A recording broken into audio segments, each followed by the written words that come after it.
오늘은 네 번째 강의 시간입니다. 9월 24일은. 그래서 이제 오늘은 그동안 우리가 공부한 것이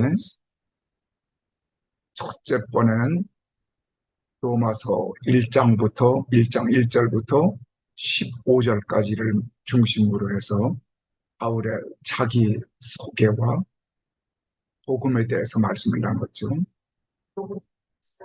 네?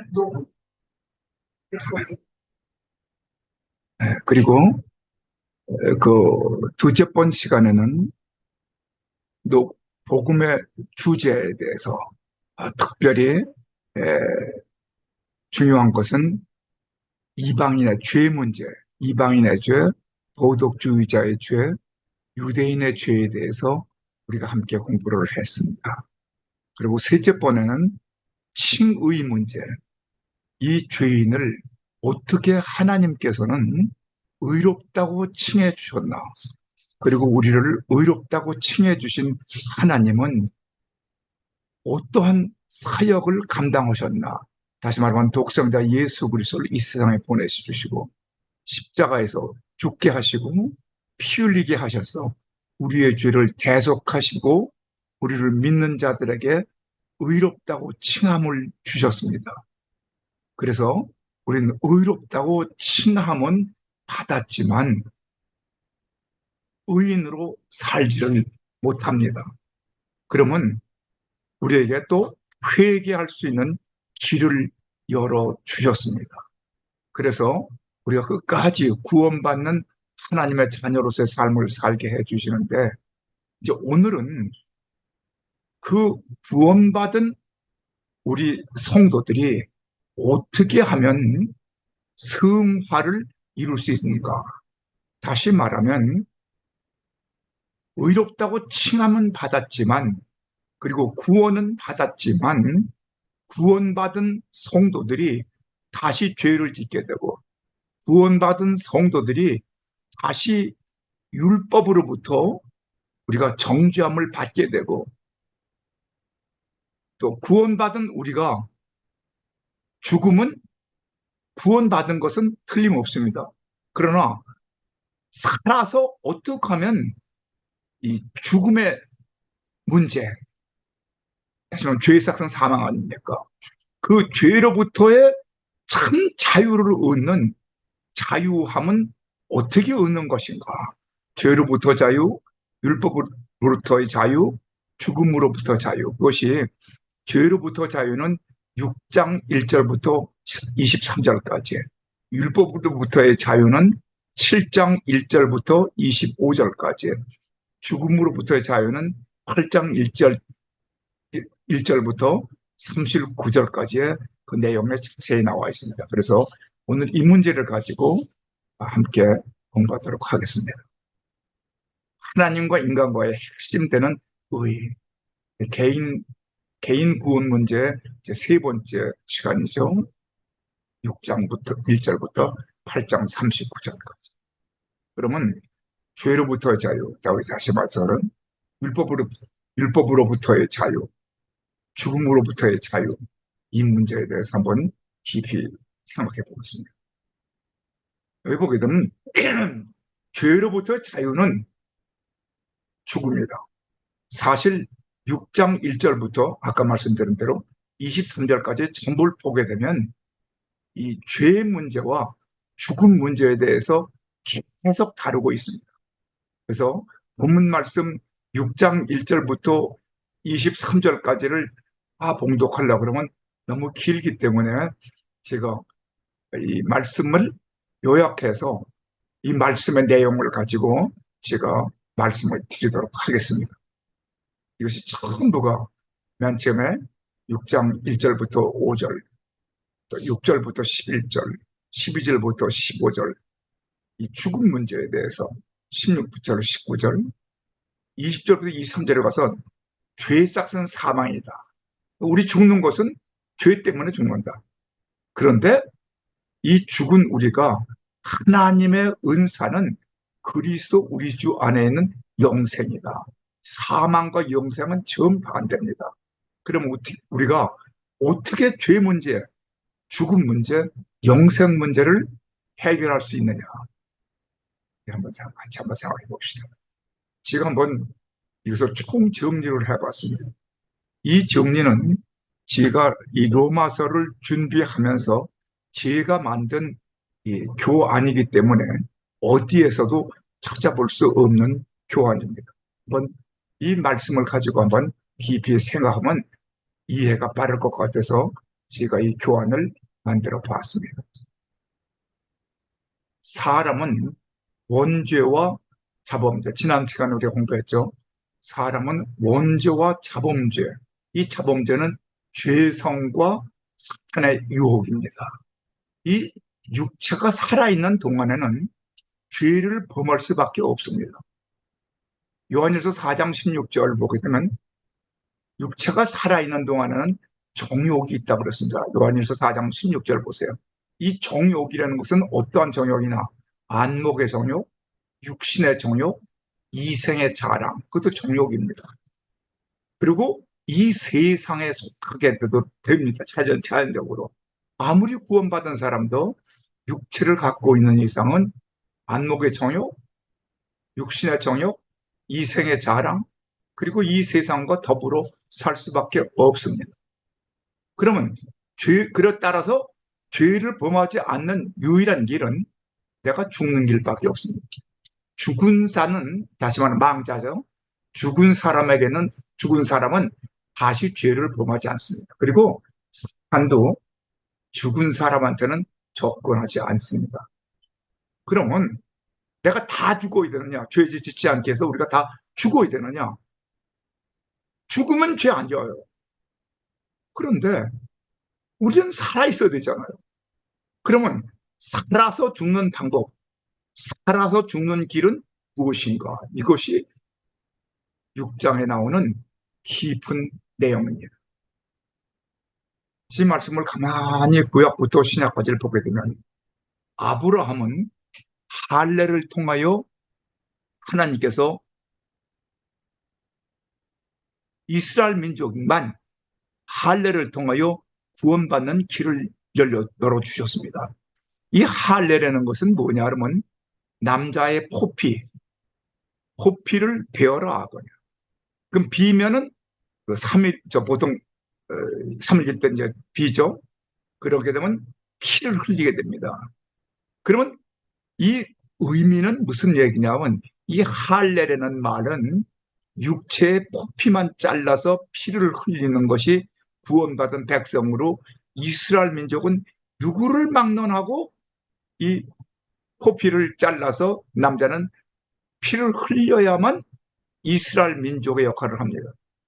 여러분도 잘 아시지만 광야에서는 이 할례를 못했어요. 왜 그러면 그 할례를 하게 되면 남자들이 적어도 일주일 이상을 자리에 누워 있어야 돼요. 아파서. 그렇기 때문에 어디로 가게 되냐면 여러분 잘 아시는 그 어디요? 저 요단강을 건너가서 여리고성 앞에 그 무슨 성이죠? 내가 갑자기 생각이 안 나요. 그 앞에서 할례를 범하죠. 그래서 거기서 할례를 범하고 나서 어, 여리고성을 싸우게 됩니다. 아, 거의 갑자기 내가 생각이 안 나는데. 근데 이 할례를 받는다는 것은 남자의 끝에서 피만 흘렸다는 의미가 아니라 전체를 다 자르면 남자는 죽습니다. 다시 말하면 아브라함 때는 할례를 상징으로 해서 남자들이 다 죽어라 거예요. 다시 말하면 죄를 범치 않으려면 육체가 죽어야 된다는 의미를 깊이 말씀드립니다. 잠시 한번 그거 좀 찾아봐 주세요. 길갈 아니면 길갈? 아, 길갈. 내가 길갈을 금방 생각해. 아이, 갑자기 강의하다가 내가 적어 놓고 오는 것이 아니기 때문에 길갈에서 할례를 행했습니다.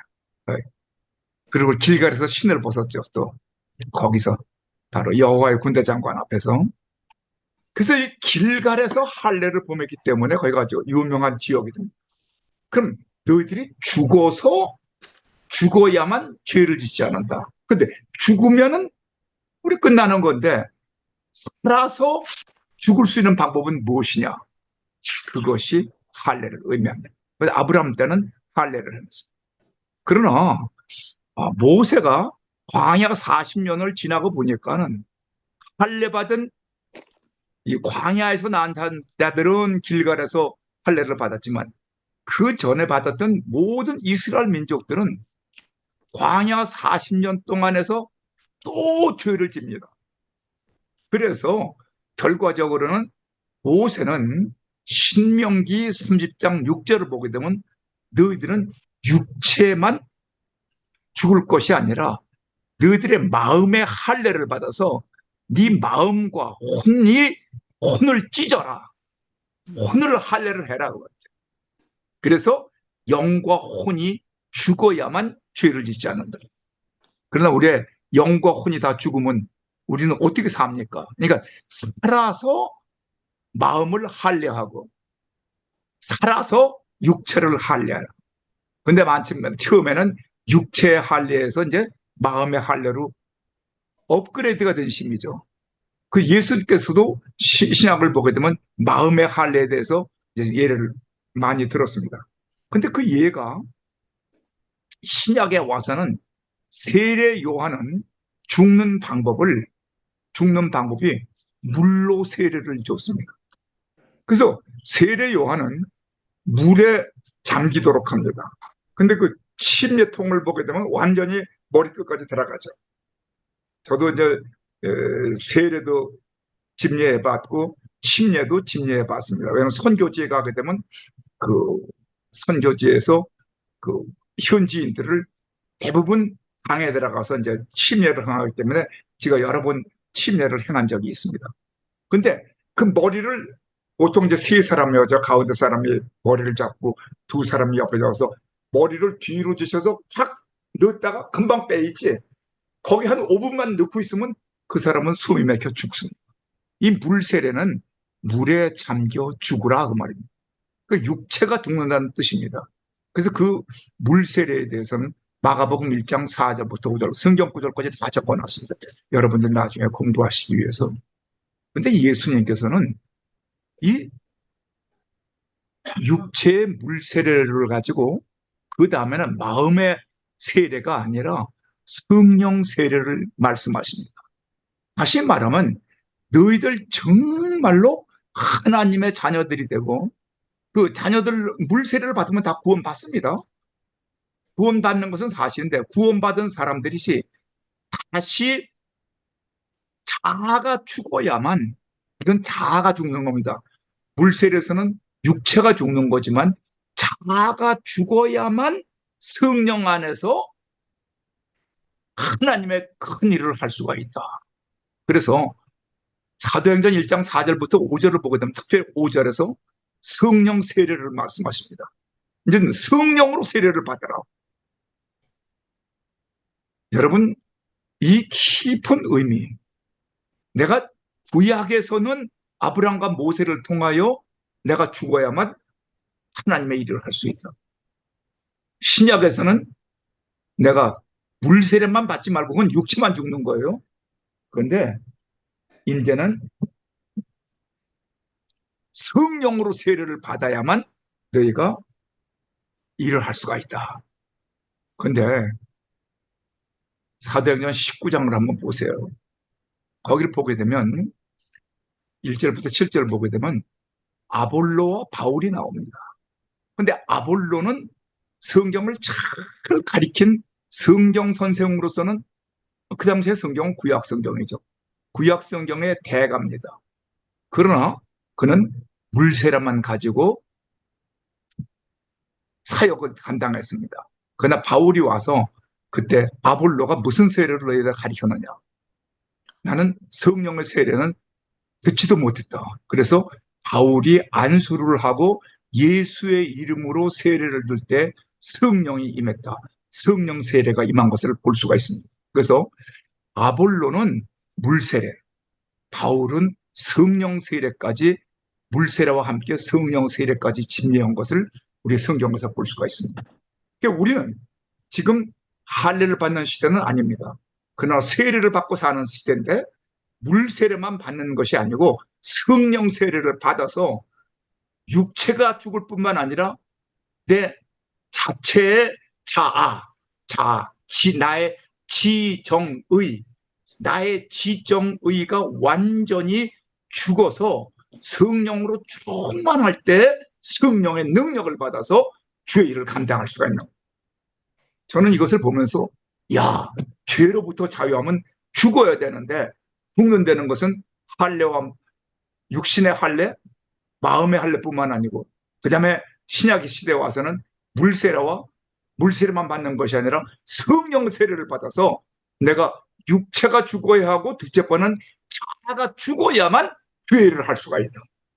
이것이 바로 오늘 로마서 6장에 죽음으로부터 참 자유는 내가 성령 세례를 받고 성령 충만해야만 참 자유를 맛볼 수 있는 줄로 믿습니다. 그래서 오늘 여기서 보세요. 계속해서 이제 보면, 그러면 성도는 어떻게 살아서 죽을 수가 있는가? 여기서 살아서 죽을 수가 있는가? 아, 육체 할례, 할례가 죽는다. 포피, 피 흘림, 마음의 할례, 여기 지금 구체적 나오죠. 물세례, 아주 성경 구절 자주 나왔습니다. 예수 그리스도의 죽으심과 연합하는 것이다. 그래서 세례를 받을 때 성도는 죽는다. 예수와 함께 죽고 예수와 함께 부활해야 됩니다. 이 성령 세례라는 것은 혼이 죽는다. 이것은 자아가 죽고 성령으로 나타나신, 성령의 충만, 성령의 능력을 받고 이제 성령으로 삶을 사는 겁니다. 요한은 물로 세례를 베풀었으나 아볼로 너희는 몇 날이 못 되고 성령으로 세례를 받으리라. 이 사도행전 1장 4절부터 5절 이게 나오잖아요. 그래서 예수께서 말씀하십니다.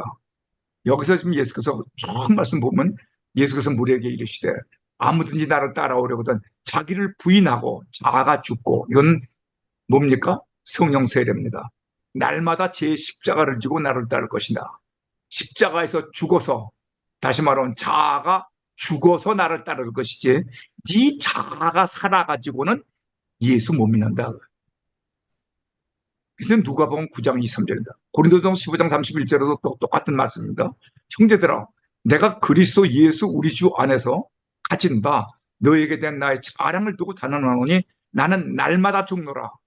다시 말해 뭡니까? 날마다 죽노라는 것은 죽었다가 다시 살아나는 거죠. 그러니까 자기가 자아를 죽여도 또 살아나요. 그 또 살아나면 또 죽여야 됩니다. 그것은 뭡니까? 영적으로 순간순간마다 죽어서 살아나가요. 그래서 십자가를 지고 나를 따르라는 것은 뭐 등에다가 십자가를 지란 말이 아니라, 너 죽어서 예수를 믿어야지, 네가 살아서 네 자의로 자아의 힘으로 예수는 못 믿는다. 네가 죽어야만 예수를 믿을 수가 있다. 우리가 살아있는 자가 항상 예수를 위하여 죽음에 넘겨지면 예수의 생명이 또한 우리 죽을 육체에 나타나게 하려 합니다. 이것이 참 고린도서 4장 11절은 우리의 근원입니다. 우리 살아있는 자는 누굽니까? 육신적으로 살아있는 자뿐만 아니라 내 자아가 살아있는 자는 항상 예수를 위하여 죽음에 넘겨져야 된다. 자아가 죽어야 돼요. 자아.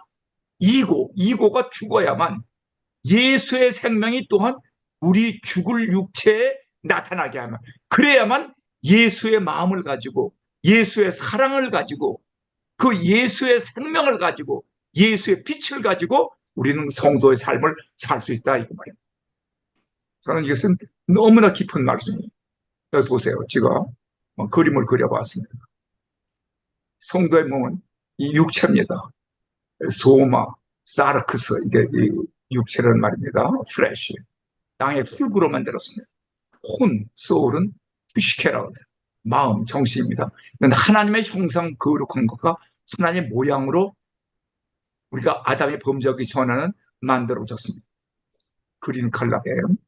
그런데 하나님의 영이 내 안에 들어와 있습니다. 루아흐라고 합니다. pneuma. 이것이 생기입니다. 생기를 코에다가 불어넣어 주었다 그러잖아요. 이 생기가 내 안에 들어와서 이 하나님의 형상과 모양으로 하나님의 생기로 나는 살게 돼 있고, 이 소마사르크스가 겉 모양만 하고 있지 속 사람은 완전히 하나님의 사람으로 살아야 됩니다.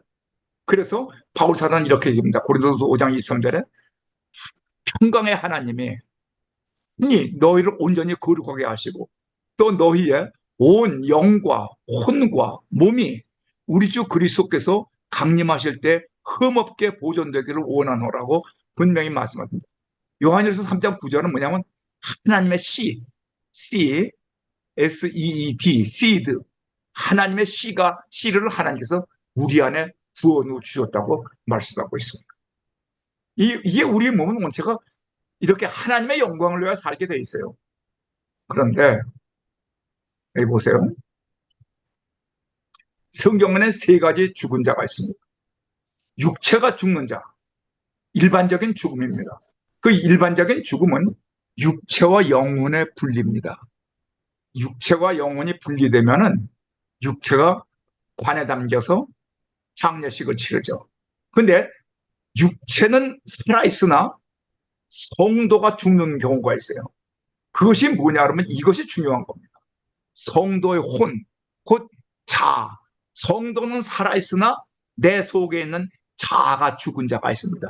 이 자아 파쇄, 이것을 선악과를 반납한 사람들, 이것이 바로 세인트입니다. 세인트. 우리 성도는 육체가 살아있으나 자아가 죽은 자가, 이것이 성도입니다. 근데 세 번째 죽음이 있습니다. 생명책에 이름이 기록되지 않은 자가 있습니다. 이 구원받지 못한 자가 있습니다. 사망과 음부와 함께 영원한 불못에 들어가는 자, 이것이 둘째 사망이라고 해서 이게 혼의 죽음입니다. 그래서 성도는 세 가지 죽음의 종류가 있습니다. 육체의 죽음은 그건 다 죽는 겁니다. 왜? 우리가 원죄와 자범죄를 갖고 있으니까. 그러나 성도가 됐다는 것은 뭐냐면 육체는 살아있으나 속에 자아가 죽은 자, 이것이 성도입니다. 세인트. 근데 이 세인트가 되지 못한 사람은 무엇인가?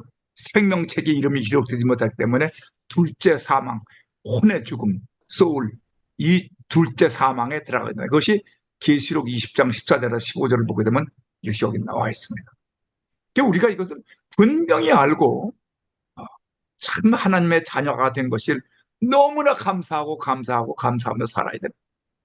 자, 우리가 예수 그리스도와 세례에 대해서 한번 생각해 봤습니다. 여기 이게 침례통입니다. 물 세례를 침례탕으로 한번 맹들었습니다. 물에 들어감으로 그리스도와 연합하여 함께 장사되었고, 물에 들어가면 죽었다 그거예요. 그러나 죽은 자들 가운데서 하나님의 역사를 믿음으로 그리스도와 연합하여 함께 예수와 함께 부활한 성도, 이것이 성부와 성자와 성령의 이름으로 세례받고 구원받은 성도들입니다. 사실. 그래서 여기 성경 보세요. 골로새 2장 12절에 너희가 세례로 그리스도와 함께 장사되고 또 죽은 자가 자들 가운데서 그를 일으키신 하나님의 역사를 믿음으로 말미암아 그 안에서 함께 일으키심을 받았다. 부활했다. 이게 지금 우리가 얼마나 귀한 은혜 가운데 살고 있는 분. 그래서 우리는 죄로부터의 완전 자유함을 얻은 하나님의 자녀로서 살게 됩니다. 이제 둘째 번에는 율법으로부터의 자유를 말한다. 이 율법으로부터의 자유는 믿음으로 예수를 바라보는 것입니다. 율법이라는 것은 뭡니까? 거울입니다. 이 율법이 없으면 내가 죄가 무엇인지를 알지를 못합니다. 근데 이 성경 말씀인 율법을 읽음으로 말미암아 또 들음으로 말미암아 또 먹음으로 말미암아 율법이 나에게 가리킵니다. 거울이니까. 얼굴에 뭐가 묻었다. 그 묻어있는 것을 거울을 봐야만 되듯이 성경을 봐야만 됩니다. 그럼 성경을 보면은 내게 죄가 있는 것을, 율법을 보면 죄가 있는 것을 압니다. 그럼 이 죄 문제를 내가 해결할 수가 없죠. 내가 죽으면 끝나는 거니까. 그래서 이제는 누구를 바라봐야 돼요? 믿음으로 예수를 바라보면은 살 수가 있다는 말이에요. 그래서 율법으로부터 자유함은 믿음으로 예수를 바라보는 것입니다. 우리 한번 그 내용이기 때문에 성경 있는 곳을 제가 생략하고 여러분들이 읽으시고 그 설명을 제가 했습니다. 도표를 제가 만들었는데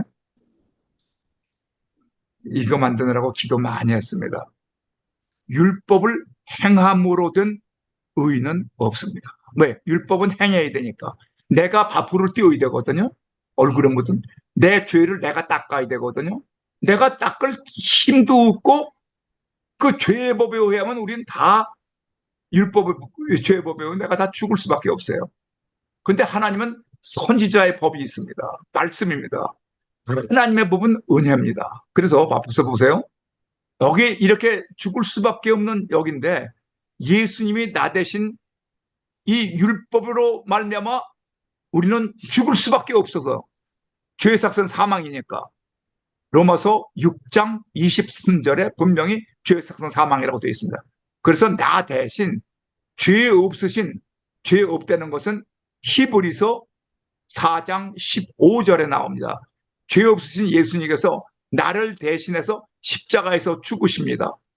그래서 내 죄를 대속하십니다. 대속하셨으니까 그 리디머라고 그럽니다. 리디머. 그 대속하신 그 주를 여보세요. 믿음의 주요 또 온전케 하시는 이 예수를 바라보자. 내가 도저히 율법으로 가면서 내가 자유함을 얻을 수가 없는데 예수를 바라보라 그거예요. 예수님은 십자가에서 못 박혀 죽으셨기 때문에 그 예수를 바라보라. 그것이 어디에 나옵니까? 히브리서 12장 2절에 나옵니다. 믿음의 주여 또 온전케 하시는 예수를 바라보자. 그러면 우리가 예수를 바라보면 구원을 받습니다. 그 구원받은 것이 어디 나옵니까? 민수기 21장 8절부터 9절을 보게 되면 불뱀에게 물리죠. 이스라엘 민족들이 하나님과 모세를 원망함으로 말미암아 그래서 하나님의 불뱀을 내려보내시죠. 그 불뱀에게 물렸습니다. 그 이스라엘 민족이 하나님과 모세를 원망함으로 불뱀에게 물리니까 다 죽어갑니다. 불뱀에게 물리면 그냥 죽어요. 그러나 그 죽은 사람에게 회개하기 시작을 했습니다. 회개하기 시작해서 하나님께 기도하니까 그때 하나님께서 모세에게 말씀을 하십니다. 장대를 만들어 노뱀, 죽은 뱀을 장대에 높이 걸라. 그럼 높으라는 것은 이스라엘 민족이 한 60만이 되니까 그 쳐다보는 자마다 멀리서 보려면 장대가 높아야 되잖아요. 그 불뱀, 산 뱀에게 물린 자들이 죽어가는 그들이 죽은 뱀, 노뱀을 쳐다보면 살았다. 그 말이 바로 민수기 21장 8절 갑자기 9절에 나온다는 말입니다. 뱀에게 물린 자가 장대 위에 달린 노뱀을 쳐다본 즉 모두 살더라. 이 말은 무슨 말입니까? 이것은 바로 요한복음 3장 14절과 15절에 그 내용이 나옵니다. 예수님이 장대에 걸려 있어야 돼요. 그 말씀은 그래서 요한복음 3장 16절만 외우지 마시고 14절과 15절의 말씀의 의미를 알아요. 왜 16절을 주셨나? 요한복음 3장 16절. 하나님이 세상을 이처럼 사랑 독생자를 주셔서 저를 믿는 자마다 멸망치 않고 영생을 얻게 하려 하십니다. 그 말씀은 왜 주셨는지 아세요?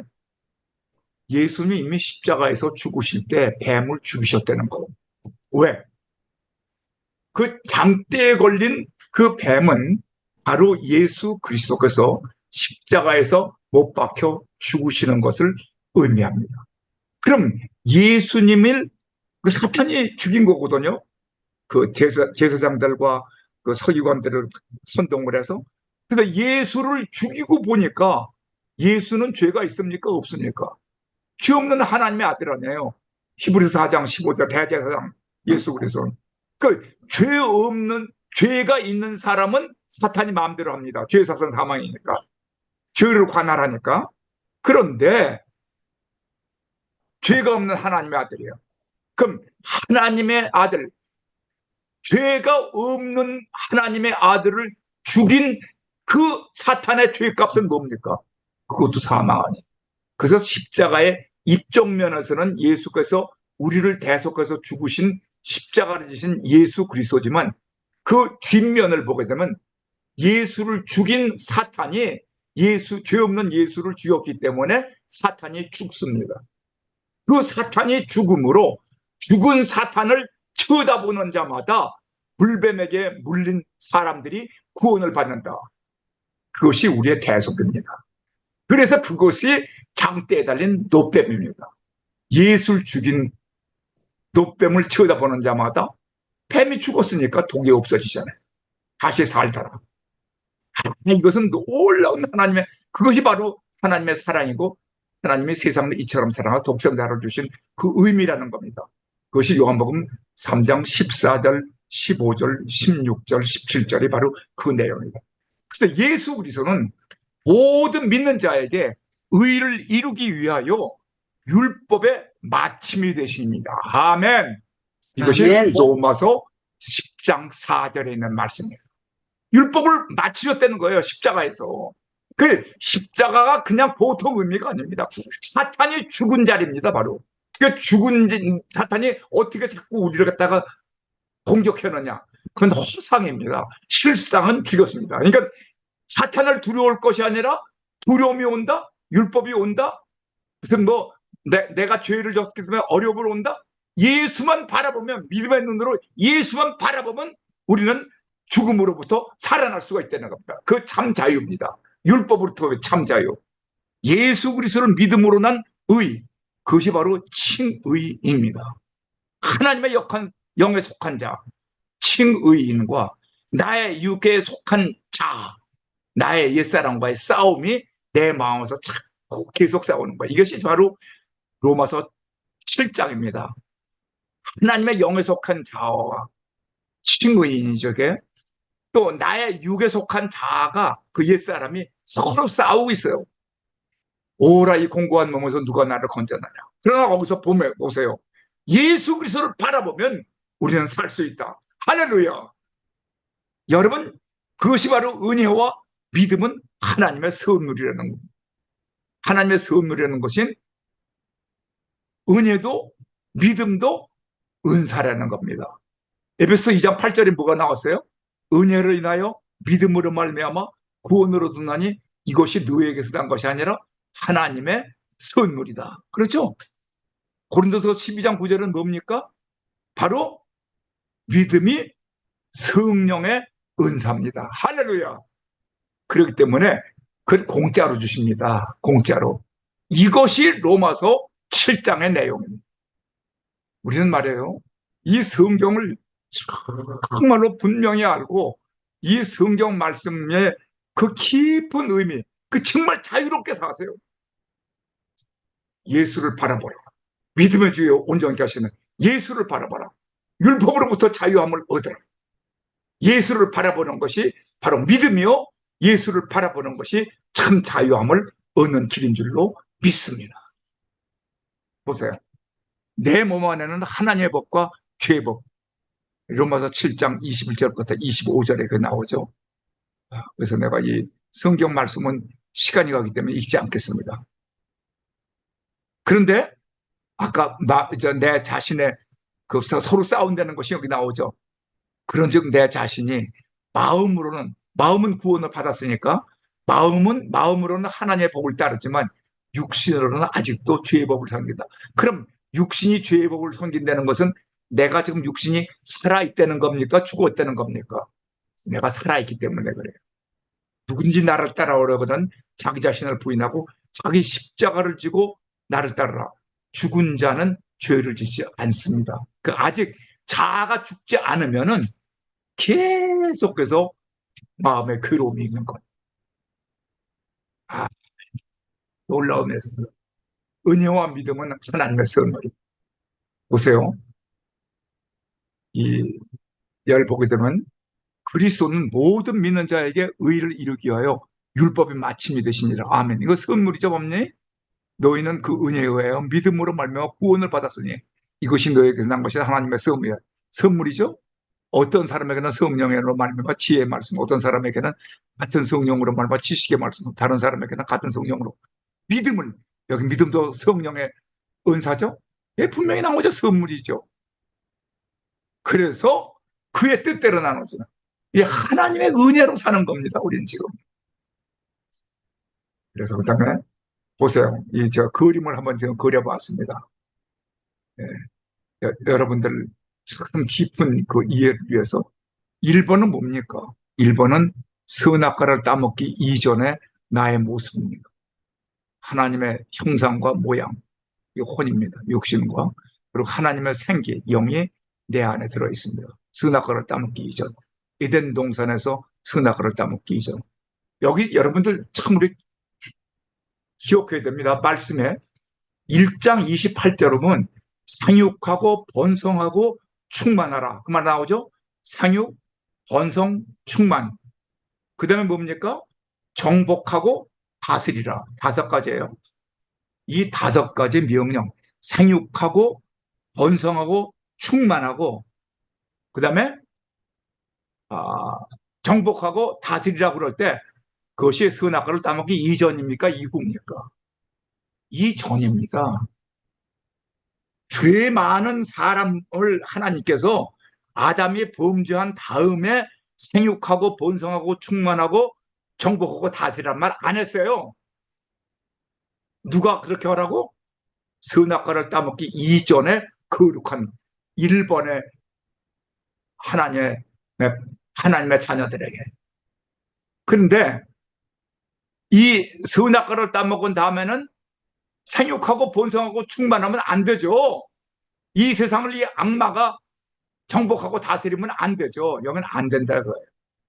그런데 여기서 지금 이 예수 믿고 구원받은 사람이 나옵니다. 그러면 이 자 속에 하나님의 영에 속한 자와 자기 영에 속한 자가 있죠. 넌 크리스천이 세상을 정복하면 안 돼요. 그러나 크리스천 중에서도 두 종류가 있습니다. 마귀에게 속한 자가 주관하고 있는 육신에 속한 자가 있습니다. 여긴 성령의 충만에 속한 자가 있습니다. 이건 둘이 지금 계속 싸우고 있습니다. 그런데 이 생육하고 번성하고 충만하고 정복하고 다스리는 것은 성령 충만한 사람에 대한 얘기입니까? 악령 충만한 사람이 다스리는 말입니다. 성령 충만한 사람들. 그래서 우리 크리스찬들이 정말 예수 잘 믿은 다음에 자녀들을 많이 낳으셔야 돼요. 그러면 생육하고 번성하고 충만하고 이 세상을 크리스찬 너희 자녀들이 정복하라는 것은 되는데, 만약 크리스찬 중에서도 믿지 않는 사람이 있어가지고 자녀를 많이 낳으면 안 돼요. 이게 여기서 지금 우리가 이 성경 말씀의 창세기 1장 28절을 깊이 생각해야 됩니다. 우리가 정말 지금도 이 부모님들이 자녀들을 위해서 많이 기도하고 자녀에 대한 성경 공부, 자녀에 대한 이 성경 공부뿐만 아니라 말씀을 가리키는 모든 사역을 철저하게 해서 하나님의 자녀들이 세상에 충만하고 정복하고 다스리는 역사가 있어야 될 줄로 믿습니다. 보세요. 여기 지금 여기는 세 종류의 자녀만 나왔어요. 여기 회개하지 아니한 자녀가 맨 처음에 넌 크리스천의 사람이 있죠? 사람이 중심이 돼서 이 자기의 마음의 왕좌에서 사람이 중심이 됩니다. 이고 자아가 죽지 않아서 자아. 그리고 예수님은 내 하트는 마음이죠. 마음 밖에서 악을 행하고 있으니까 그건 완전히 사탄의 자녀죠. 그런데 바로 요런 사람입니다. 요 사람입니다. 근데 여기는 지금 어떤 사람입니까? 이건 정말 성령 충만한 회개하고 믿음으로 사는 성도, 칭의인. 이런 사람은 하나님 중심으로 삽니다. 말씀 중심으로 삽니다. 그리고 자기는 무릎을 꿇고 엎드려서 하나님께 기도하는 사람. 이 고린도전서 2장 15절에 16절에 나와요. 그런데 고린도전서 3장 1절부터 3절을 보게 되면 회개하지 않은 성도, 아직 믿음이 연약한 성도가 또 있습니다. 이것은 이 넌 크리스천하고 거의 같아요. 똑같죠. 단 한 가지, 예수 그리스도가 넌 크리스천은 마음 밖에 있는데 이건 마음 안에 있어요. 이 마음 안에 예수님을 모시고도 살기는 믿지 않는 사람하고 또 같이 사는 사람들이 있어요. 이 사람들은 회개해야 됩니다. 그래서 회개하지 않은 성도, 믿음이 연약한 성도. 근데 이것은 예수 믿었으면 구원은 받습니다. 부끄러운 구원을 받게 되는 거. 그렇기 때문에 우리가 과연 이렇게 살 것이냐, 이렇게 살 것이냐, 예수 중심으로 살 것이냐, 나 중심으로 살 것이냐, 하나님 중심으로 살 것이냐, 내 이고 중심으로 살 것이냐. 항상 우리는 생각하며 하나님 중심으로 돌아야 됩니다. 근데 여기서 어떻게 돌아오느냐? 성경에 분명히 써 있어요. 디모데전서 2장 5절인가요? 4장 5절 같은데 4장 5절. 디모데전서 4장 5절 보면 하나님의 말씀과 기도로 거룩하여지느니라. 그러니까 이 사람이 거룩해지는 길은 뭐예요? 하나님의 말씀과 기도, 말씀과 기도로 거룩하여질 수가 있습니다. 그러니까 다른 길 없어요. 하나님의 말씀과 기도로만 거룩해지는. 그다음에 죽음으로부터의 자유는 어떻게 구하느냐? 이것이 이 죽음으로부터의 자유 문제. 여기 성경을 보게 되면 아직은 성경 본문을 한번 제가 보겠습니다. 로마서 8장 1절부터. 그러므로 이제 그리스도 예수 안에 있는 자에게는 결코 정죄함이 없다. 예수 안에서 살고 있는 이 정죄함이 없다는 것은 바로 이런 상태의 사람이다. 하나님 중심으로 사는 사람. 어? 하나님의 고린도전서 2장 15절 16절은 성령 충만한 사람에게는 정죄함이 없느니라. 이는 그리스도 예수 안은 생명의 성령의 법이 나를 주관하기 때문에 이것은 예수 그리스도와 함께 부활한 성도라 그거예요. 그래서 죄와 사망의 법에서 너를 해방하였습니다. 할렐루야. 그러나 율법이 아직도 육신으로 말미암아 연약할 때에는 이건 언제입니까? 이것은 이런 상태죠. 에? 그럴 때에는 그것은 하나님은 하시나니 이 죄 없는 육신의 몸으로 보내어 육신의 죄를 정하사 육신을 따르지 않고 영을 따라 행하는 우리에게 율법의 요구가 이루어지게 하려 하십니다. 그래서 여기 보면 육신의 생각은 사망이요 영의 생각은 생명과 평안이요. 영은 하나님이시죠. 왜? 요한복음 4장 24절에 보면 하나님은 영이시니 예배하는 자가 신령과 진정으로 예배할지니라. 다시 말하면 육신의 생각과 하나님의 생각이죠. 그래서 육신의 생각은 하나님과 원수가 된다. 그래서 육신에게 속하지 말고 하나님께 속하여 하나님을 기쁘시게 하라. 이게 말씀이에요. 그런데 만일 너희 속에 하나님의 영이 거하신다면 너는 지금 육신에 속해 있지 않고 하나님의 영이 거하신다면 다시 말하면 하나님의 내재죠. 영의 인하니 누구든지 그리스도의 영이 없으면 그리스도의 사람이 아니다. 야, 우리 마음속에 하나님이 계시지 않는 사람은 그리스도의 사람이 아니라고 했어요. 또 그리스도께서 너희 안에 계시면 몸은 죄로 말미암아 죽은 것이나 영은 의로 말미암아 살아있는 것이니라. 그러니까 다시 말하면 겉사람은 죽은 것 같지만 속사람은 살아있다. 그렇기 때문에 우리가 육신대로 살면 반드시 죽을 것이로되 영으로서 몸의 행실을 죽이면 뭘 죽여요? 하나님의 영으로서 몸의 행실을 죽이면 살리니 무릇 하나님의 영으로 인도함을 받은 사람은 곧 하나님의 아들이라. 할렐루야.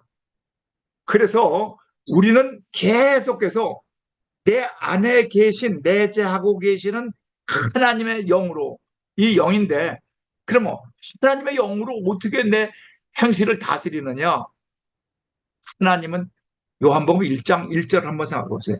태초에 말씀에 계시니라 이 말씀이 하나님과 함께 계셨으니 이 말씀은 곧 하나님이시니라. 그리고 말씀이 육신이 되어 우리 가운데 오신 분이 누구십니까?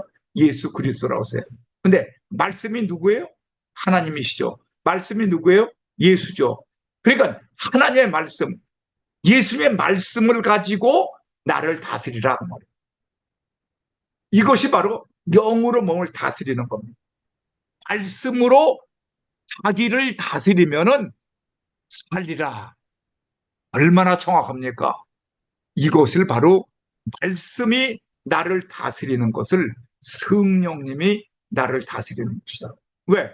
성부, 성자, 성령은 같은 분이죠. 그 성부가 또 성자가 하나님이시라면, 성부가 하나님이시라면 성령도 하나님이시죠. 그래서 이 성령이 나를 다스리도록 하라. 우리가 지금 중요한 거 하고 있습니다. 그래서 그런즉 이 일에 대하여 무슨 말 하리요? 만일 하나님이 우리를 위하시면 누가 우리를 대적하리요? 자기 아들을 아끼지 아니하시고 우리 모든 사람을 내주시니까 어찌 그 아들과 함께 모든 것을 우리에게 주시지 않겠느냐? 누가 능히 하나님의 택하신 자들을 고발하리요? 의롭다 하시는 하나님이시니 누가 정죄하리요?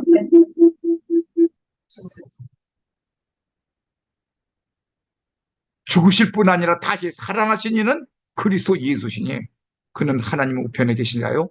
우리를 위하여 간구하셨습니다. 이게 지금 예수님이 우리를 얼마나 위하시고 계시고 우리 사탄 마귀를 대적하고 계신 것을 우리가 알 수 있는 것입니다. 누가 우리를 그리스도의 사랑으로 내서 끊으리요? 누가 우리를 그리스도의 사랑에서 끊으리요? 환난이나 공고나 박해나 기근이나 적신이나 위험이나 칼이랴. 이 말씀은 뭐냐 그러면 우리가 이러한 환난의 곤고나 박해나 기근이나 적신은 사실 우리 당하지 않았어요. 옛날 초대교회 교인들은 당했는지 몰라도. 그러면 이 당한 사람이 누굽니까? 예수 그리스도. 다시 말하면 예수 그리스도는 우리를 사랑을 하기 때문에 환난이나 곤고나 박해나 기근이나 적시나 위험이나 칼을 무릅쓰고 십자가에서 죽임을 당하셨다. 그렇기 때문에 여기서 이죠. 기록된 바 우리가 종일 주를 위하여 죽임을 당하게 되며 도살할 양같이 여김을 받았나이다 한 것 같아. 예수 그리스도가 우리를 위해서 그렇게 당하셨다는 거예요. 그렇기 때문에 우리는 그러면 하나님께서 이렇게 사랑으로 우리를 사랑했으면 우리가 해야 할 일은 우리가 다시 이러한 기근이나 적시나 위험을 당하란 말입니까? 아닙니다. 우리는 내 이웃을 위해서 내 몸같이 사랑하란 말입니다. 이 사랑하는 것이 그렇게 쉬운 일이 아니니 성령님의 도우심을 받아서 내 이웃을 하나님이 나를 위하여 이렇게 사랑해 주셨으니까 나도 내 이웃을 사랑하라. 이것이 어디 나옵니까? 요한복음 13장 34절에 나옵니다. 요한복음 13장 34절에 뭐예요? 내가 너를 사랑한 것 같이 너희도 서로 사랑하라. 그래서 그러면 죽음으로부터 자유는 예수와 함께 부활했다는 것인데 여기 한번 보세요. 굉장히 중요한 나옵니다. 사망아, 고린도전서 15장 55절부터 58절 말씀이죠. 사망아, 너희 승리가 어디 있느냐? 그러면 사망이 이겼다는 겁니까? 죽었다는 겁니까? 사망이 죽었다는 거죠? 그러면 누가 승리했다는 거예요? 사망한테서 내가 승리했다. 그럼 내가 승리하기 위해서는 나는 뭐가 죽었어요? 내가 어떻게 하면 사망에서부터 내가 이길 수가 있다고 그랬어요? 내 자아가 죽어요. 그저 사망에서부터 자유로울 수 있으면 내가 죽어야 됩니다. 내 자아가 죽어요. 내 속사람이 죽어야 됩니다. 내 속사람이 죽지 않고 무슨 얘기를 합니까? 아이 속상해 죽겠네. 한국 사람 말이 참 좋아요. 속상해 죽겠네. 그럼 자기 속 사람이 죽은 거에 사람 살아있다는 거예요. 속상하는 사람은 자기가 살아있기 때문에 속이 상합니다. 그런데 죽은 사람은 속이 상하는 법이 없습니다. 죽은 사람이 속 상하다고 그런 사람 봤어요? 아직도 자기가 살아있기 때문에 속이 상해요. 여러분, 자아를 죽입시다. 그래야만 내가 죽음으로부터 자유함을 얻을 수가 있습니다. 사망한 내가 쏘는 곳이 어디 있느냐? 이거 말은 내가 사망한 내가 쏘는 곳이 어디 있냐? 나는 죽지 않았다는 겁니다. 다시 말하면 나는 영적으로 부활했다는 것입니다. 사망이 쏘는 곳은 뭐예요? 죄요. 근데 죄인데 나는 나의 정욕, 안목의 정욕, 육신의 정욕, 이생의 자랑, 육체가 이미 죽었다. 사망아 너희 쏘는 곳이 어딘가? 죄인데 나는 죽었으니까 그런 거 없다 그래요. 죄의 권능은 율법인데 나는 율법은 뭘 이겼어요? 예수를 믿음으로 산다. 그러니까 율법으로부터 자유, 죄로부터 자유, 죽음으로부터 자유. 할렐루야. 이것이 바로 영적으로 부활한 사람이다. 그렇기 때문에 너희들은 부활한 사람이니까 우리 주 예수 그리스도로 말미암아 우리에게 승리를 주시는 하나님께 감사하노니 그러므로 내 사랑하는 형제들아 견실하여 흔들리지 말고 항상 주의 일에 더욱 힘쓰는 자들이 되라. 이는 너희 수고가 주 안에서 헛되지 않을 줄을 알미라. 할렐루야. 여러분 얼마나 분명합니까? 죽음으로부터 자유함을 얻으려면 예수를 바라보면서 믿음으로 부활해야만 합니다. 부활신앙에서 사는 자는 누구인가? 한번 봅시다. 내가 그리스도와 함께 십자가에 못 박혔나니 그런즉 이제는 내가 사는 것이 아니요 오직 내 안에 그리스도께서 사시는 것이라. 이제 내가 육체 가운데 사는 것은 나를 사랑하사 나를 위하여 자기 자신을 버리신 하나님의 아들을 믿는 믿음 안에서 사는 것이다. 갈라디아서 2장 20절이죠. 내가 그리스도와 함께 십자가에 못 박혀나니 그거는 뭡니까? 나는 완전히 죽었다 그래요. 죽어서 사세요. 죽어서 사세요. 내가 육체 가운데 사는 것은 내가 아니요. 부활하신 예수님께서 사신. 그러니까 내가 지금 다른 사람 사랑 못해요. 내 믿음으로 가지고는. 내가 살아서는 다른 사람 못해. 부활하신 예수님께서 살아 있어야만, 살아 계셔야만 다른 사람을 사랑할 수 있습니다. 예수 그리스도를 믿는 믿음 안에서 사는 것입니다. 그것이 바로. 자, 보세요. 무덤에서 자아가 온전히 죽어야 무덤 문을 열어주신다. 이것도 우리 한번 깊이 생각해 봐야 돼요. 에스겔 37장 11절에서 14절을 보게 되면 또 내게 이르시되 인자야 이 뼈들은 이스라엘 온 족속이라. 다시 말하면 택함 받은 백성, 구원받은 백성입니다. 근데 그들이 무덤에 다 들어갔습니다. 왜? 한번 예수 믿고 은혜로 구원받은 사람은 반드시 무덤에 들어가야 됩니다. 그것은 자아를 죽어야 하기 때문에. 여러분 보세요. 유월절, 그 다음에 뭡니까? 무교절, 그 다음에 초실절이죠. 바로 그게 똑같아요. 유월절에서는 값없이 예수님이 십자가에 못 박혀 죽으심으로, 어린 양의 십자가에 못 박혀 죽으심으로 우리는 구원받습니다. 마찬가지로 은혜를 인하여 믿음으로 말미암아 구원을 얻느냐 이것은 너희에게서 난 것이 아니라 하나님께서 주는 것이다. 근데 구원받은 사람은 반드시 예수님이 무덤에서 3일 동안 계셨듯이 우리는 땅속에 들어가야 합니다. 이 땅속에 들어간다는 것은 예수는 죄가 없으시니까 그냥 부활하셨지만 우리는 땅속에 들어가서 자아가 죽어야 됩니다. 이 자아가 죽었다는 것이 여기 11절에 나옵니다. 그들이 이르기를 우리의 뼈들이 말랐고 뼈가 바짝 말라버렸어요.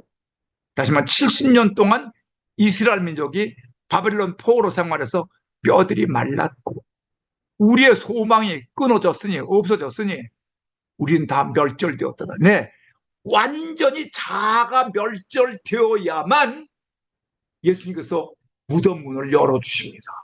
그러면은 이 무교절이 거기서 끝나는 거예요. 자아가 죽어야만. 그리고 나면은 초실절이 되는 겁니다. 그러므로 너는 초실절은 부활입니다. 그러므로 너는 대언하여 그들에게 이르기를 주 여호와께서 이같이 말씀하시기를 내 백성들아 내가 너희 무덤을 열고 누가 문을 열어줘요? 예수님이 무덤을 열어주십니다. 무덤에서 내가 죽어야만 무덤을 열어주시고 내가 나오게 됩니다. 너희를 거기서 나오게 하고 이스라엘 땅으로 들어가게 하리라. 내 백성들아 내가 너희 무덤을 열고 너희를 거기서 나오게 한즉 너희는 내가 여호와인 줄 알리라.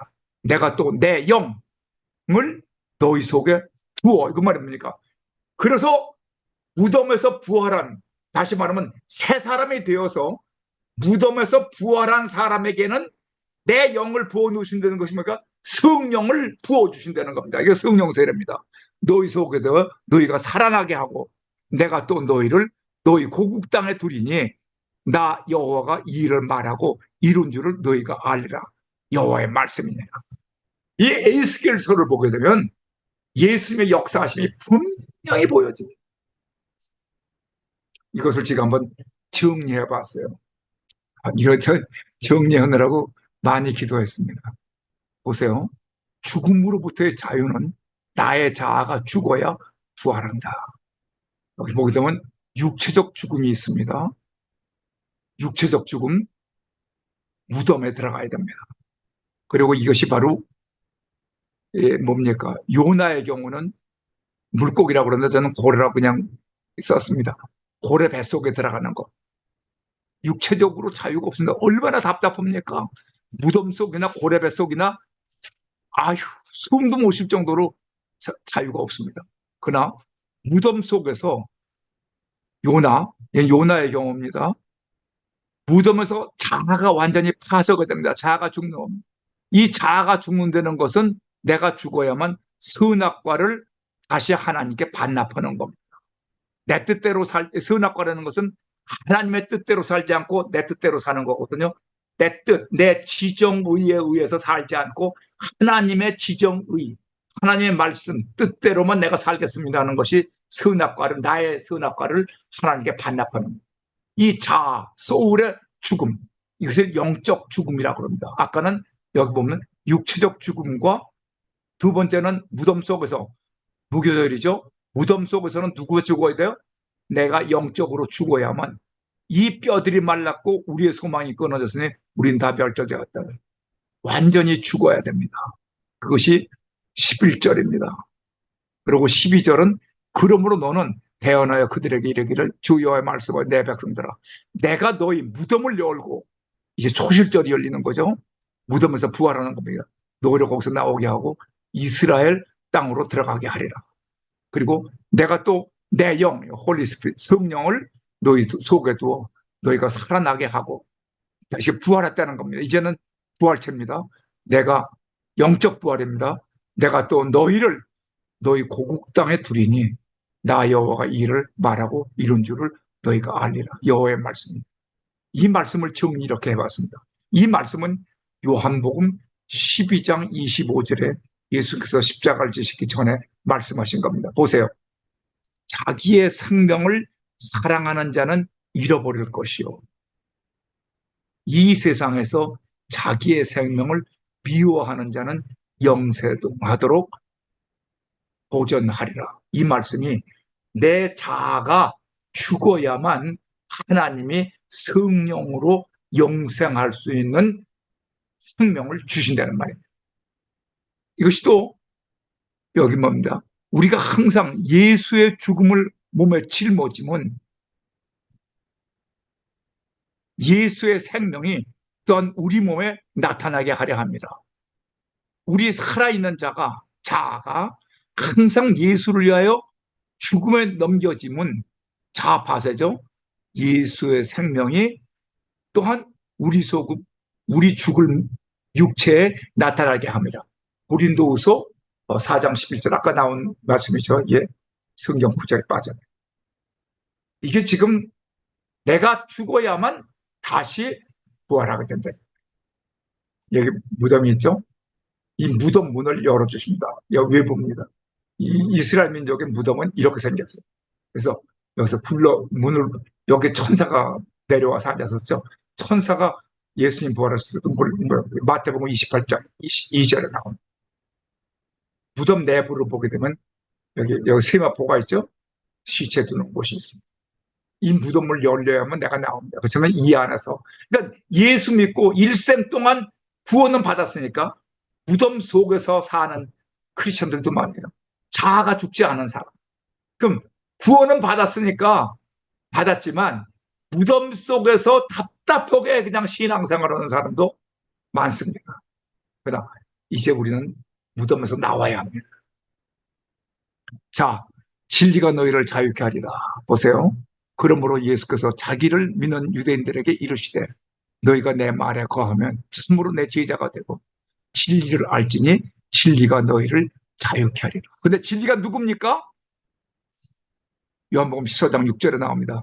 예수께서 이르시되 내가 곧 길이요 진리요 생명이니 나로 말미암아 정말 아버지께로 올 자가 없느니라.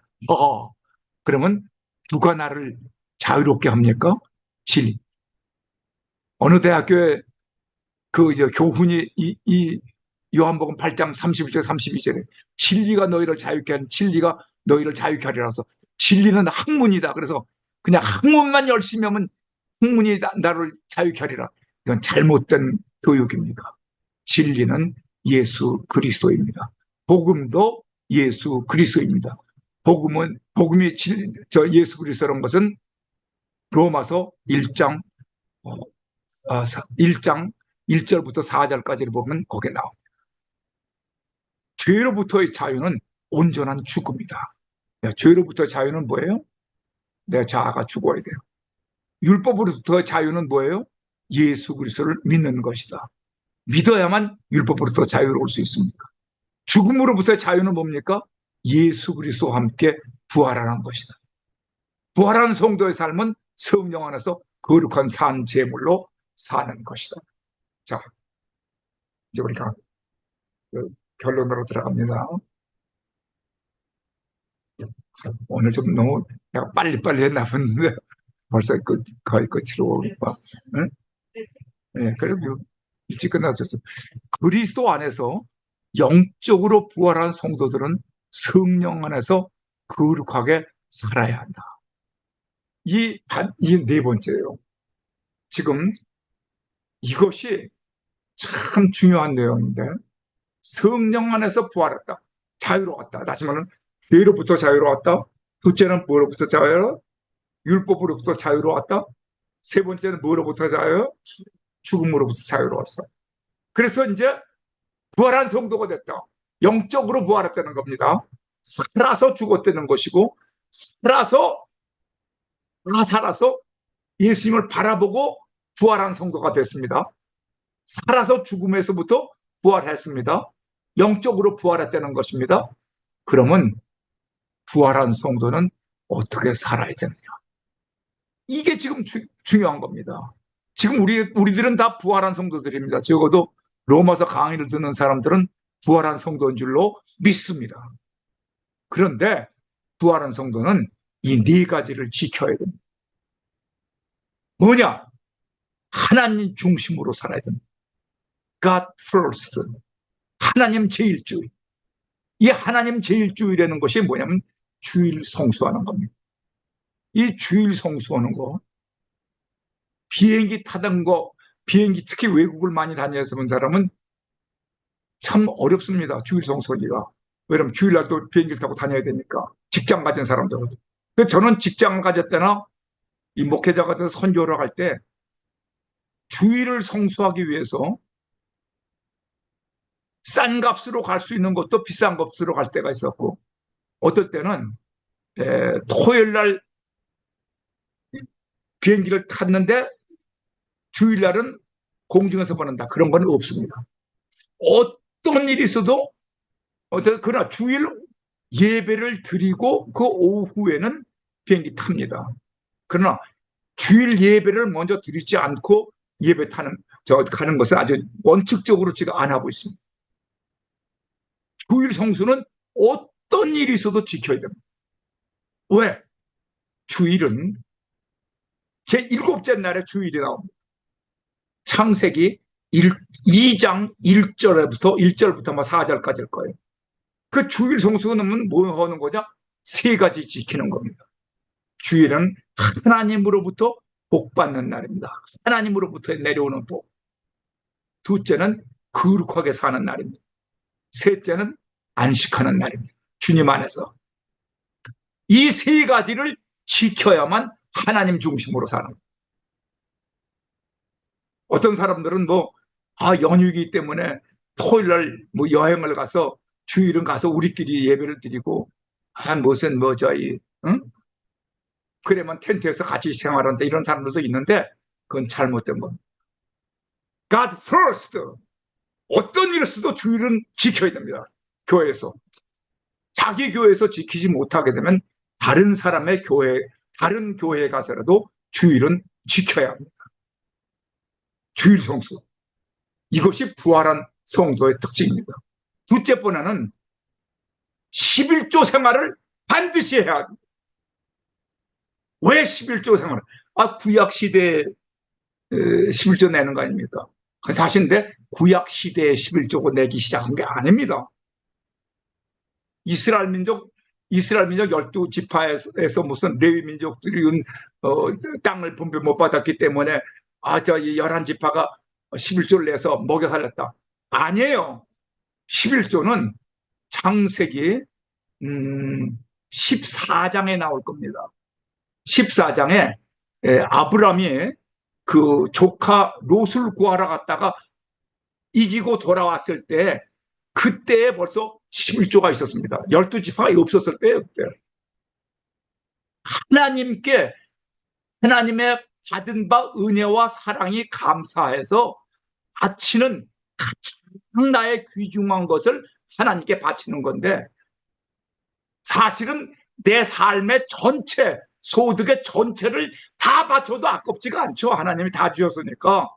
그러나 우리가도 이 세상에 먹고 살아야 되니까 해서 하나님께서 11조를 정해 주셨으니까 10분지 1만 먼저, 다 나머지 찌개기를 바치는 거 아니에요. 내가 소득을 받았으면 그 첫째 달에 가장 귀한 첫 열매, 그것이 초실절입니다. 첫 열매를 은혜와 사랑에 감사해서 바치는 첫 열매, 그 지성을 다해서 그 11조를 하나님께 바치는 것이 부활한 성도의 신앙생활입니다. 저는 이 주일 성수와 11조는 어떤 일을 하려고 노력을 하고 있습니다. 그렇게 기도하고 있습니다. 11조 생활과 주일 성수를 꼭 하게 해달라고. 왜? 하나님께 받은 바 은혜와 사랑에 감사해서 바치는 거지. 내가 무슨 빚쟁이가 돼서 그냥 하나님께 쪼달려서 그냥 무서워서 그렇게 바치는 거 11조 아닙니다. 하나님께 벌 받을까봐 11조를 바치고, 무슨 저주를 받을까봐 11조를 바치고, 복 안 주실까봐 11조를 바치고. 근데 사실 말라기 3장 10절을 보게 되면 그 11조에 대한 내용이 나오죠. 근데 거기서 보세요. 거기서도 내게로 돌아오라. 7절을 보면 내게로 돌아오라 하고 나서 어떻게 내가 돌아갑니까? 그럴 때 네가 왜 내 11조를 띄어먹었느냐? 11조 내는 것이 네가 나에게로 돌아오는 것이다. 그렇게 하고 10절에 가서 복 주신다는 말씀이 나옵니다. 그 말은 무슨 얘기입니까? 네가 내게로 돌아오는 것이 11조를 바치는 것이다, 그 말이에요. 그래서 그 상징으로 나는 항상 주님 앞으로 돌아가서 하나님의 은혜와 사랑에 감사하고 하나님 중심으로 삽니다. 이것이 그 표현하는 것이, 그 사랑의 표현, 감사의 표현이 11조 생활입니다. 여러분들을 이 방에 들어오신 분은 11조의 축복을 받으시기를 바랍니다. 그리고 세 번째로는 영적으로 부활한 성도의 삶은 매일 성경 읽기와 기도 생활을 해야 됩니다. 매일 성경 읽기. 영의 양식이기 때문에 매일 읽어야 돼요. 우리 교회는 참 좋아요. 큐티 생활을 하기 때문에 매일 성경을 읽게 되니까 너무너무나 감사해요. 그런데 큐티 할 때 기도까지 같이 하시는 줄로 믿습니다. 그래서 매일 성경 읽기와 매일 기도 생활. 왜? 디모데전서 4장 5절에 하나님의 말씀과 기도로 거룩하여 지느니라. 분명히 나와 있지 않습니까? 그래서 주일 성수, 11조 생활, 매일 성경 읽기. 그리고는 그 마지막이 뭐냐면 하나님께 부르심을 받은 사명자의 삶을 살아야 됩니다. 이거 하나님께 부르심을 받은 사명자의 삶이 뭐냐? 내가 살아서 순교하란 말이에요. 왜? 이 살아서 순교하란 말이 어디 성경에 나옵니까? 로마서 12장 1절을 보세요. 로마서 12장 1절 보면 너희가 산 제물이 되라 그랬습니다. 너희가 산 제물이 되라. 그런데 이 산 제물이 되라는 말씀은 뭐냐면 이 산 제물은 이 구약성경 레위기서에 보게 되면 특별히 모세오경의 레위기서를 보게 되면 그 제물을 바치는 그 내용이 나옵니다. 그 번제, 소제는 곡식이지만 그 다음에 소제, 그 다음에 화목제, 그 다음에 속죄제, 속건제 네 가지 제물 때는 피를 흘리고 짐승을 죽입니다. 근데 반드시 짐승을 죽여서 태워서 제물을 드립니다. 그리고 소제인 곡식도 산채로 드리질 않아요. 그걸 태워서 드립니다. 갈아서 드리고. 자, 그러니까 반드시 죽여서 피를 흘려서 왜? 죄의 삭은 사망이기 때문에 네가 죽어서 나에게 제물을 드려야지 네가 살아서 무슨 제물을 드려. 그런데 예수님께서는 산 제물을 드리라고 했어요. 그러면 산 제물을 어떻게 드립니까? 그건 이유가 있습니다. 이 산 제물이라는 말이 무슨 말인지 아십니까? 산 제물을 맞추는 것은 넌 살아서 순교하라 그 말이에요. 왜? 죽어서 제물이 되어서 죄값을 치른 사람은 누굽니까? 예수 그리스도께서 다 갚아주셨습니다. 그러니까 너희 같이 네가 죽어서 태워서 그 번제물 다 태우고 피를 흘리고 하는 것은 예수님이 다 그 어려운 일을 감당했으니까 너희들은 그거 담당하지. 그거는 내가 다 했어. 그럼 너희들은 내 자녀들이야. 그러니까 그 어려운 것은 성부, 성자, 성령 바로 삼위일체 되시는 하나님의 아버지께서 직접 그 어려움을 다 당하시고 예수 그리스도께서 그 어려움을 다 당하셨으니까 그 죽음의 제물은 너희는 하지 말고 산 제물이 되라. 그럼 산 제물이 뭡니까? 내가 너희를 사랑한 것 같이 네 이웃을 나같이 사랑하라. 그 사랑하란 말이 어디 나와요? 요한복음 13장 34절을 보면 내가 너희를 사랑한 것 같이 너희가 서로 사랑해라. 다시 말하면 도구, 다른 사람을 위하여 드리는 기도가 도구로 성경에는 나와 있습니다. 어디 나옵니까? 디모데전서 2장 1절을 보게 되면 너희는 도구를 하라 그랬습니다. 예수님께서는 왜? 우리는 사람이기 때문에 다른 사람을 위해서 사랑의 기도 드리는 것은 도구입니다. 성경에 써 있어요. 제가 만든 말 아닙니다. 그런데 예수님은 중보자입니다. 중보자는 어디 나옵니까? 디모데전서 2장 5절을 보게 되면 예수님은 중보자, 메디에이터라고 나옵니다. 그러니까 메디에이터스 프레이어, 그것이 중보 기도입니다.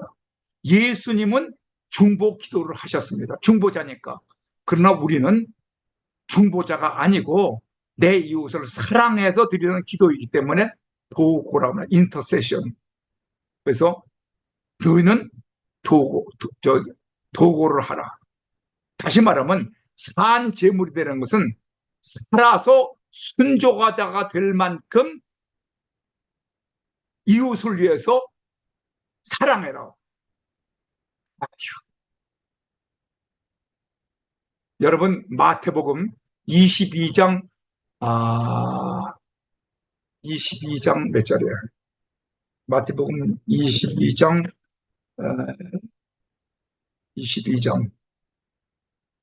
22장 몇 절인가? 마음을 다하고 성품을 다하고 뜻을 다하여 하나님을 사랑하라.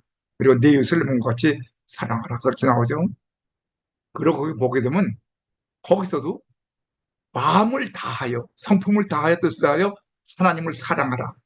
그럴 때 그 사랑하려는 것이 마음을 다해서 성품을 다해서 뜻을 다해서 그 말은 순교하란 말입니다. 살아서 순교. 35절부터 37절에 나와요. 미안해요. 내가 22장 37에서 39, 35절부터 37절에 나올 거예요. 그러니까는 너희들은 기도하는 사역, 또 사랑하는 사역, 그 사역을 감당하지 십자가 지는 사역을 하지 말고. 그건 내가 줬으니까. 그러나 십자가를 죽는 것 같은 그 깊은 사랑으로 내 이웃을 사랑하라. 할렐루야. 그래서 살아서 마지막으로 이게 나옵니다. 예수님은 그리스도를 사랑을 보게 되면 이게 나오죠. 누가 우리를 그리스도의 사랑에서 끊으리요? God first. 나의 모든 삶 속에서 누구 먼저? 하나님 첫째. 하나님 먼저. 또 어떤 경우로 이유가 없어요. 내가 죽기 전까지는 하나님 먼저, 예수님 먼저, 성령님 먼저. 성령보다 앞서지 말고 성령보다 앞서 기도하지 마. 어떤 경우도 자아가 죽어야 돼요. 인가 하나님 안에서 살아. 하나님을 경외하라. 하나님을 사랑하라. 하나님만 의존하라. 하나님께 순종하라. 하나님께 충성하라. In Christ, 예수님 안에서 살라. 십자가와 연합하라. 십자가에서 죽은 것 같이 나는 죽은 삶을 살라. 그러나 예수님께서 부활하셨듯이 나는 부활한 성도와 부활과 연합해서 부활한 성도 같이 삶을 살라. In Holy Spirit, 성령님 안에서 살라. 성령 세례를 받으라. 성령으로 충만하라. 성령의 능력을 받으라. For Jesus Christ, 예수 그리스도로 위하여 살라. By Jesus Christ, 예수 그리스도에 의해서 살라. Of Jesus Christ, 예수 그리스도의 것으로 살라. 여러분 한번 이렇게 살아보세요. 예수님께서 나의 삶을 책임져 주십니까? 안 주십니까? 하나님 아버지께서 내 삶을 책임져 주십니다. 너희는 먼저 그의 나라 의를 구하라. 그럼 이 모든 것을 내가 너에게 더하리라. 마태복음 6장 33절에 나옵니다. 정말 먼저 그의 나라와 그의 의를 구해보세요. 저는 지금 미국에 올 때 4,000달러 가지고 왔습니다. 1977년도에. 그런데 지금 내가 살고 있는 주택, 내가 살고 있는 지역, 내가 타고 있는 현대차 4,000불로 어떻게 그걸 삽니까? 그런데 한 가지 감사한 것은 나와 내 안에 건강도 지켜주셨고, 무엇을 먹을까, 무엇을 입을까, 무엇을 마실까 걱정 안 하고 삽니다. 건강도 하나님이 다 책임져 주시네요. 지금 척추 수술을 해서 내가 지금 워커는 끌고 다니지만 강의할 거 다 하고 할 거 다 하고 있습니다. 먼저 그의 나라 의를 정말 구해보세요. 정말 믿음으로 사세요. 내가 확신하노니 사망이나 생명이나 천사들이나 권세자들이나 현재 일이나 장래 일이나 능력이나 높음이나 기품이나 다른 어떤 피조물이라도 우리 주 그리스도 예수 안에 있는 하나님의 사랑에서 끊을 수 없으리라. 아멘. 로마서 8장 38절로 39절의 말씀입니다. 우리 모두 로마서 강의를 듣는 우리들은 정말 죄로부터, 율법으로부터, 죽음으로부터 자유함으로 얻고 무덤에서 나오시기 바랍니다. 주님과 더불어 부활의 영광, 주님을 바라보며 오직 믿음의 주에 온전케 하시는 예수를 바라보고 믿음 안에서 승리하시는 여러분과 제가 되기를 간절히 축원합니다. 아멘.